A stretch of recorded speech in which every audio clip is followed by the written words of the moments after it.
The following is a presentation of the Missouri Sports Network.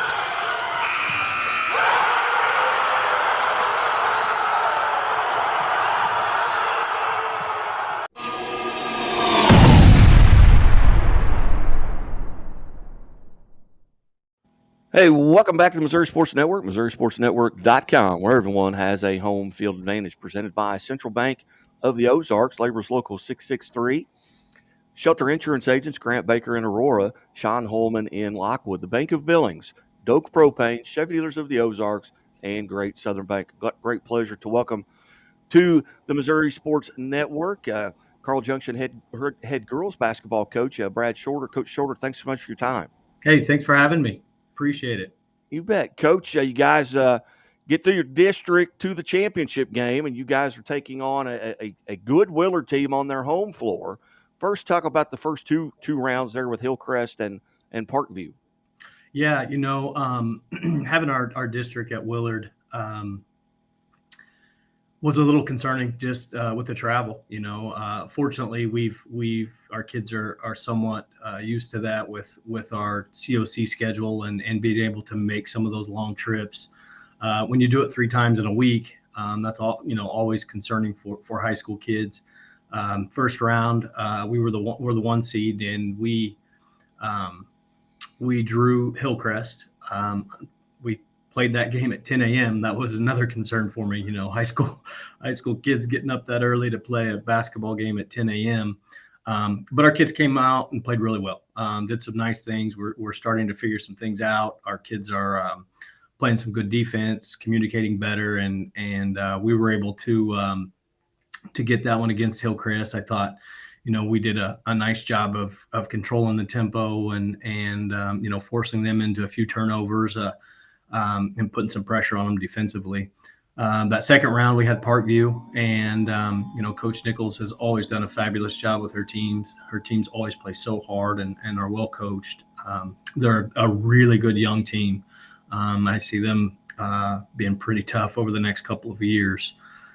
But we were fortunate to shoot the ball well that night, and got some really good looks, got a good lead early, and were able to finish that one off. Now you got Willard tonight on their home floor. You've already defeated them once this year, and that was actually at their place as well. What are you going to have to do tonight to kind of come out on top? Gosh, Willard shoots the ball so well from outside. They actually shot more threes than anybody against us the entire year in that one game, that one contest. So that's obviously concerning. I don't feel like they shot it real well against us that first time. And I feel like JJ would probably say that as well. Did we have something to do with that? At times. And then at times they just missed shots. So we're going to have to do a really good job of covering the perimeter and just contesting shots and not letting them have open looks. And that's somewhat the same philosophy we had going in when we went to Willard earlier in the year. We've got to rebound better. I didn't feel like we rebounded the ball very well that first game. And certainly establish some things inside with Kylie Scott and Destiny Berger along the perimeter. So we got to do our best to limit turnovers. Some of those old coaching cliches, but they're true. It's possession basketball this time of year. We need to make sure that we take care of it and get great looks. Who are some of the young ladies, on your team right now? You mentioned a couple there with Kylie Scott and that are playing really well for you right now. They're going to really have to step up their game. Yeah. Kylie's a sophomore for us, 6'1", 6'2" forward that a lot of fans may have heard of her older sisters, Megan and Katie Scott, that came through here, and both were great basketball players. Kylie just kind of following in their footsteps. She's kind of a different player for sure. Slender, long, athletic, just as far as being able, she jumps really well, volleyball player, and just does some nice things inside. She's had a couple triple doubles this year. One game where she had 16 blocks and 23 rebounds. And then the next night she had 21 rebounds. So she's starting to figure some things out. She missed half of last year with an injury, broken wrist at the back end of the season. So she's really starting to kind of come into her own. And she's been quite a mainstay for us down low.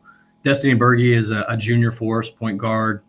two guard. I think Destiny would better be served in kind of a two role, but we need her to handle the ball for us, and she does a great job with it in her hands. She's averaging 26 points a game, and was an all-stater last year, a COC first teamer, and just does so many things for our team. Those two are obviously our two main cogs, but we've got quite a few kids around the perimeter that have been chipping in and filling in some roles that have been extremely important for our group. Was there a point this season, you talked a little bit about Kylie kind of taking time to get going, although she's just a sophomore, but losing half of her freshman years at the beginning, she's probably still more mentally like a freshman. But Absolutely. was there a time this season where you kind of felt like your team kind of started to turn the corner, where you felt like you could go on a run? Yeah, absolutely. And it's funny you say that, because last year, right before she went down, I felt that same way.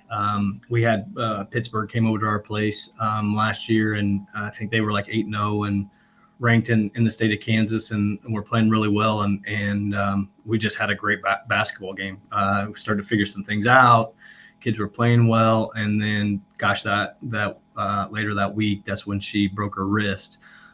So coming into this year, yeah, she'd still kind of have maybe that freshman mentality, just because she hadn't been through a full season, but felt like at some point it was, things were going to click for her and everyone else too. And right around the Pittsburgh tournament, we go over to what's called the Border Classic and see a lot of Kansas City schools, a few from Wichita, and then Kickapoo's over there, of course, and Willard actually goes over there. So good little tournament, and she really started to figure some things out. And since then, she's been really tough for us inside.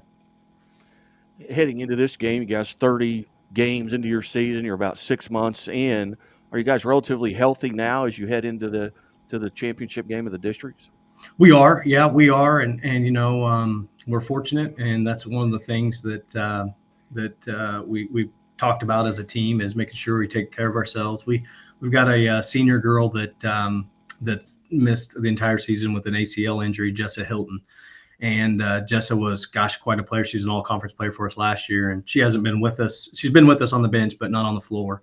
And that was a big hit to our team, just her speed, quickness, and athleticism. But we've got Hallie Shorter and Chloe Burke, Desi Williams, Anna Birch, and those kids have really been able to fill in that kind of that void that Jessa gave us there with that injury. So we're excited, and our kids are playing hard, and hopefully we can have a good game tonight. Now, this kind of turned into the way Misha has it set up now. This is more like a sectional game as you look at this, because now the winner tonight is going to be off for 8 days. Well, what are your thoughts there?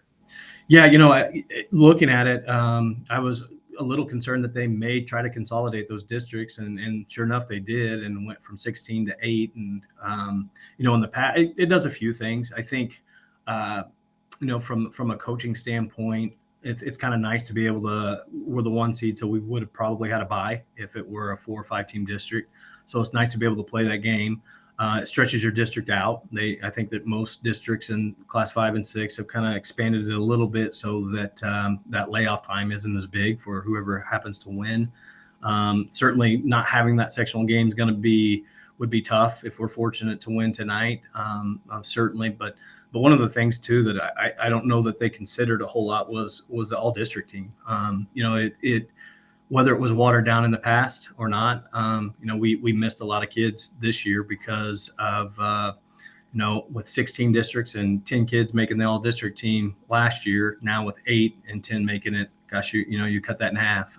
So, it's a very strong all district team, but I think that's something that we need to think about as a coaches association and Misha and everyone involved for the future. You bet. Well, Coach Shore, I certainly have appreciated you being generous with your time here today, and go out and get a win. And next week you'll have all week, so we'll be able to track you down next week. You'll have a lot of time.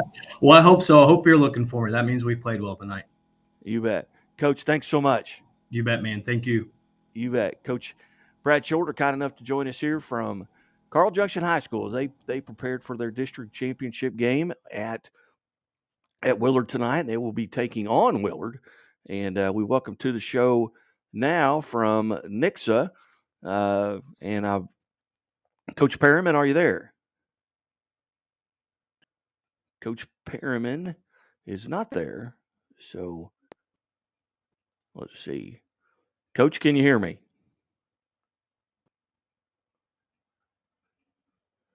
Well, in a conversation this morning, I knew they were having a little bit of Wi-Fi trouble there at Nixa High School. So we'll send her a message here and see if she can hear me.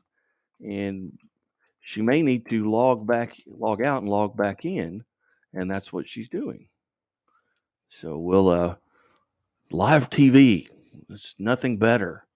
But hey, we've had a full day today. You can go to Missouri Sports Network on Facebook or just the Scoreboard Guy on Twitter, and you can pull up any of the interviews. We had Parkview boys basketball coach Landon Cornish on earlier, also Catholic head coach Jack Simpson. We visited with West Plains girls basketball coach Scott Womack, and went up to Staley and visited with Chris Neff, the head coach there.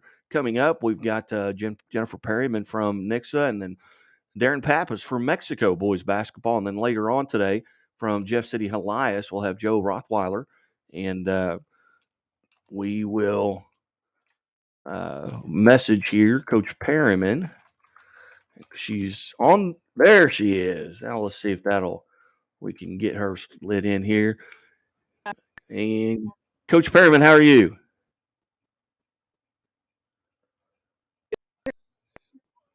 Yeah, I tell you what, we don't have a real good signal here. I can see you in the green room, but I can't see you on the screen. So we're gonna back out of this. And Coach, I'll get a hold of you. Maybe we can do this later on where we get a better signal. But I apologize for that. We're just unable to get Coach in. I can